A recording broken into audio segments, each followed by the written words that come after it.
Hello, online designers. Let's take a few minutes and think about this second phase of the major assignment configuration. My purposes for having you do this assignment and do it this way are actually a couple. First and foremost, I want you to get another pair of eyes on your assignment handout. I'm going to review these, but it certainly doesn't help to show your handouts, not just in this class, but in general, to your peers so that they can help you ferret out some of the ambiguities or misconceptions that students might encounter when looking at your handout. And this becomes especially crucial in online courses where, again, you lack a lot of the context building moments that face-to-face classes just make more readily available. So we're trying to foreclose some of those frustrations that students might gather or that you might experience when you receive assignments that are not what you had intended. So that's a very practical purpose, but I also want to emphasize how much your feedback means to students. And this is part of our larger conversation about building your presence as a professor in an online classroom. Giving meaningful feedback to students helps them see how you are with them on this journey through your online course. It makes them feel like you care about them, and really importantly, like there is an actual person behind the screen evaluating them. And so the better that you can communicate your expertise as a guide in the form of feedback, the more students are going to feel positively about the online teaching or learning experience, and the more they're going to get out of your class. And that's really what this is about, what we're giving to students. But then finally, part of my purpose in assigning this assignment is to help bridge the gap between our conversations about instructor presence and future ones we'll have about building learning communities, because I am modeling through this assignment the kind of peer review activities that you can use online in your online courses. Peer review is one of those ways that you can help students feel like they're part of a larger community. Again, this idea that there really are real people who care about them behind a screen.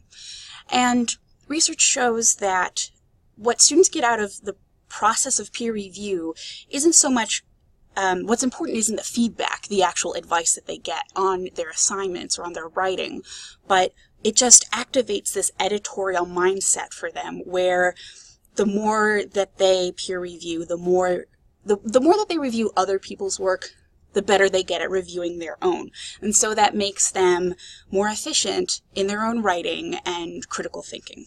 So this assignment is doing a lot of work, and I hope that you get as much out of it as you're putting into it.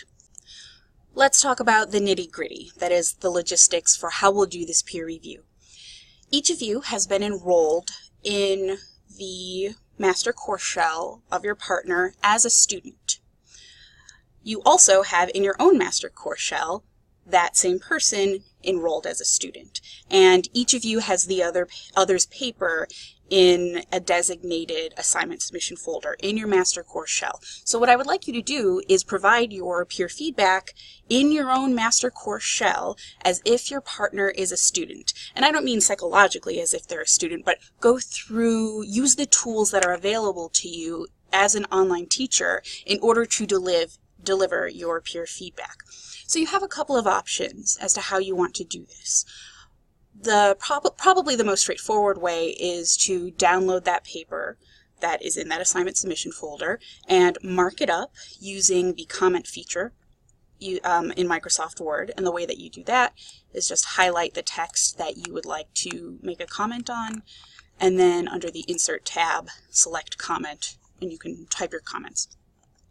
Then you'll have to re-upload that document to D2L for your partner to be able to see it. So that's one option. Another option is to enable Turnitin on your assignment submission folder and then use their Feedback Studio. This has some benefits over Microsoft Word in that you can save some of the comments that you might offer, this won't be important for this assignment per se, but for future classes that you teach, you can save the comments in the Turnitin Feedback Studio. You can save the comments that you find yourself using over and over again, like support with better evidence, or you know what it is that you need to frequently help students with.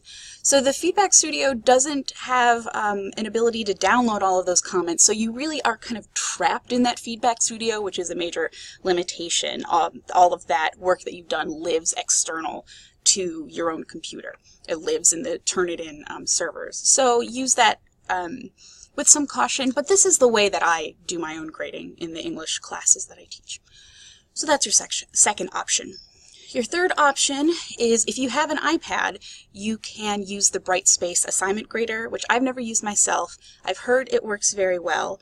It does give you that mobility of being able to grade on the go, like we all want, right? But again, that's still very limited in that it's not available on Android devices. So if you do end up using that tool, let me know how it works, because I'm very curious about how it might improve your grading experience. But then finally, if you would really like to kick it old school, what you can do is print out the paper that was assigned to you and mark it up the way you would with a pen, and then scan that document with your comments on it and upload it to the feedback portion of the assignment submission folder. Now, it really is important that you go through these motions of digitizing your feedback. Even if you would normally mark up papers and then return them to your students, you're not going to have that possibility in an online course. So really work on developing those digital skills that will help you get students the help that they need in a format that's accessible to them. So let's close by talking about the grading criteria I'm using. And there are really 4 components that I'm looking for. That is, I'm looking at the level of specificity that you're using in your commentary. Is your advice or your feedback pointed enough that your reader knows what you're talking about? Is it actionable? And by that I mean, is it just an observation that you're making? That's not the best feedback. What you should be doing is, at least some of the time, offering suggestions for improvement.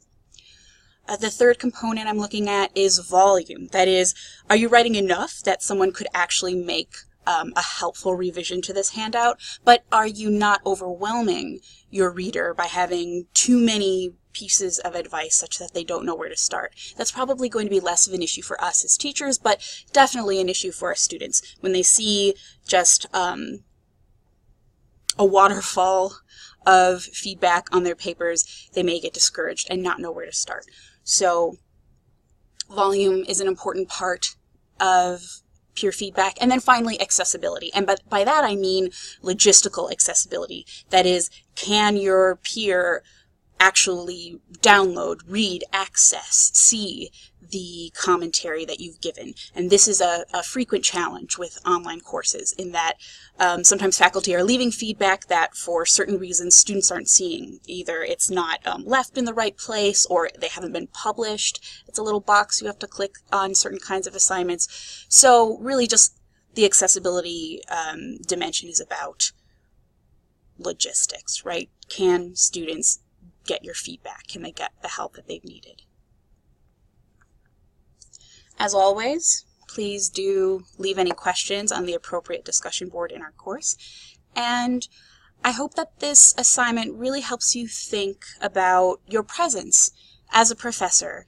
This is something that I know a lot of us worry about losing in our online courses. And so let's have our feedback be one of those ways that we can establish or reestablish it in the online space.